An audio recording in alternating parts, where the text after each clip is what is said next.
Standard 9, Subject Geography, Chapter number 5, Precipitation. What do we mean by precipitation? Precipitation means the process of settling down of any particular substance onto another surface. 70.8% part of the Earth's surface is full of water. We have water as the main constituent on the Earth. The distribution of this water is very uneven. It is not that the water is equally distributed throughout the Earth. It is very much rampant in certain areas, whereas other parts are completely dry. At some places, the water storage is limited while it is ample, means in too much quantities at other places. We see or experience the different forms of condensation as shown in the pictures. We have figure 5.1 where they are showing us the different forms of precipitation or condensation. Condensation means becoming concentrated, becoming condensed. As the atmosphere, these forms of condensation occur due to the water vapor in the atmosphere. Why does the condensation happen? Because there is water vapor in the atmosphere. If there was no water vapor, there would not have been any process of condensation or precipitation. As the atmospheric conditions change, we see changes in the forms of condensation. On winter mornings, we find dew. In areas located at higher altitudes, snowfall occurs. Dew is only small droplets of water getting collected on the surfaces or on the leaves, whereas a snowfall occurs at higher altitudes, while it rains in other places. Where the water vapor content in the air is too much, it rains. Where it is too cold, snowfall occurs. Some places experience dense fog, while some experience hailstones suddenly and face crop destruction. Hailstones is a form of ice in the shape of stones. They are very hard, and when they hit any surface like the crops or the cars or the buildings, they hit it with such a force that dents come on the cars or the crops get destroyed. Now we will be understanding what do you mean by precipitation.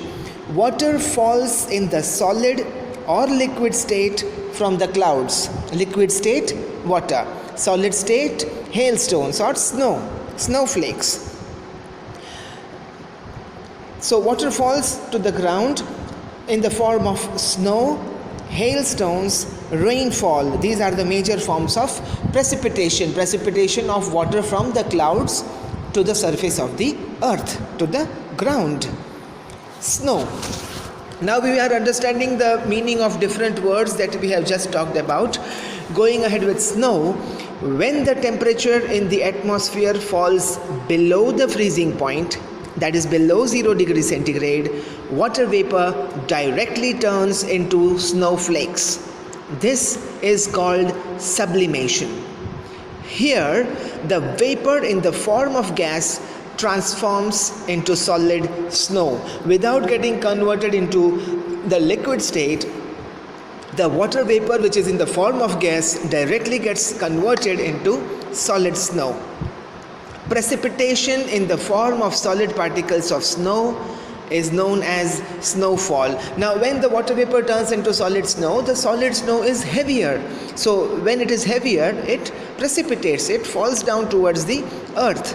And when such solid particles of snow fall down on the surface of the earth, by the process of precipitation, it is called as snowfall.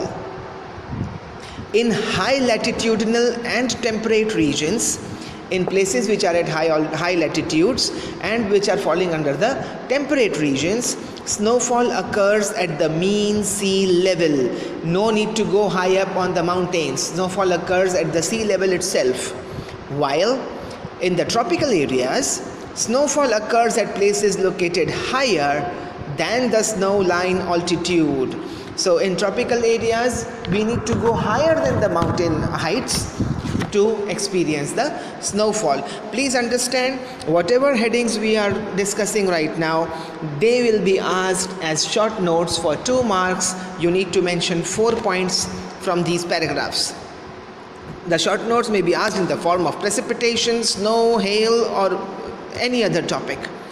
As snow is in the solid form, it does not flow like water. Layers and layers of snow get deposited one above the other. When the snow falls on the earth, it gets precipitated on the earth, and then more snow falls in, layers are formed and they get deposited. When the snow accumulates on a large scale, then the transport system and the communication system of that area collapses. How does it collapse? Why does it collapse? Because when too much of snow falls down, the roads get blocked. When the snow falls on the electrical wires or the telephone cables, they freeze. When they freeze, they become brittle. When they become brittle, they break under the pressure of the snow, heavy snow. As snow is in the solid form, it does not flow like water.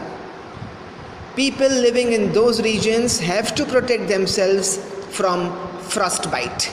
Now, what is frostbite?